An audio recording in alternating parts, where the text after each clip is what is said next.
I had a purpose. I wanted to be one of the best basketball players to ever play.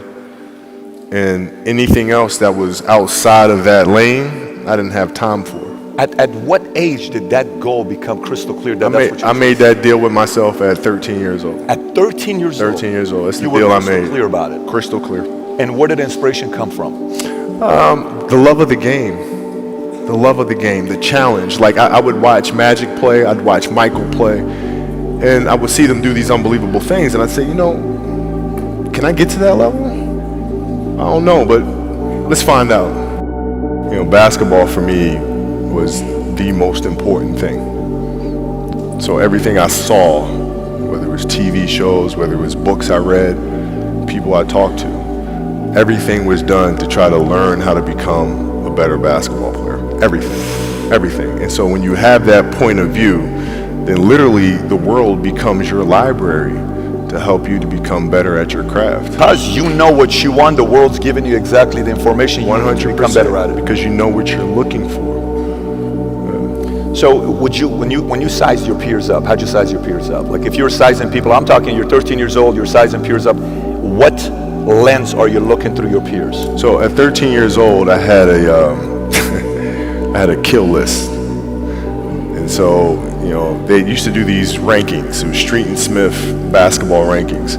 And I was nowhere to be found because I was like 6'4", scrawny, like 160 pounds soaking wet.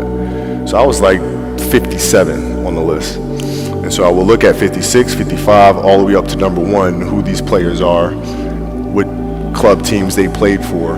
So when we go on an AAU travel circuit, I got to hunt them down, right? And so that became my mission in high school, is to check off every other person, all those 56 other names, hunt them down and knock them down, right? And when I'd play to my weaknesses. I wouldn't play to my strengths. I played to my weaknesses. Because when you're playing summer basketball, there's so many games. So there's not a lot of skill work being done. So when are you going to get better, right? When you're playing in competition situations, you're only playing to your strengths. Why? Because you want to win, right? So what I would do, I was work on the things during those games that I was weak at. Left hand, pull-up jump shot, post game, right? So I have a strategy. And so then fast forward to when I'm 17, and my game is completely well-rounded, and that player at 13 that I saw at 13 is still doing the same shit at 17, now you got a problem. At the time, I deal with what I've referred to as Goat Mountain. I went to Goat Mountain, and I talked to Magic, Michael, Bird, Hakeem Olajuwon, Jerry West, Oscar Robinson, Bill Russell. So I would talk to them. What did you do? What were your experiences? Michael in particular, he's become my big brother. He's been my big brother since I first came in the league. And what was that process like? So I went to them and started understanding the ins and outs of the game and how they approach things and their level of detail and obsessiveness. And that's what I did. Yeah. How did you get mentally and emotionally so strong where it doesn't bother you?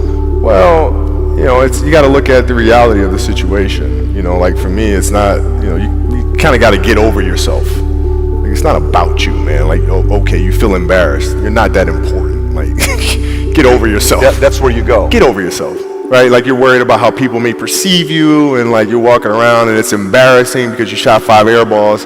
Get over yourself, right? And then after that, it's okay, well, why did those air balls happen? Got it. High school, year before, we played 35 games, max, right? Week in between, spaced out, plenty of time to rest. In the NBA, it's back to back to back to back to back to back to back. I didn't have the legs. So you look at the shot, every shot was online, but every shot was short, right? I gotta get stronger. I gotta train differently. The weight training program that I'm doing, I gotta tailor it for an 82-game season, so that when the playoffs come around, my legs are stronger and that ball gets there. So I look at it with rationale and say, okay, well, the reason why I shot air balls is because my legs aren't there. I go, well, next year they'll be there. I mean, you hear so many guys tell stories about your work ethic. Yeah. What was really your work ethic like, and for how long did you stay disciplined? Well, I mean, mean, every day. I mean, since for 20 years. It was an everyday process and trying to figure out strengths and weaknesses. For example, jumping ability. Man, my vertical was a 40, it wasn't a 46 or a 45. My hands are big, but they're not massive.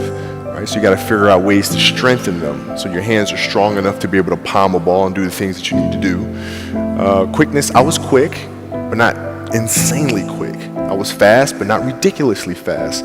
Right? So I had to rely on skill a lot more. I had to rely on angles a lot more. I had to study the game a lot more.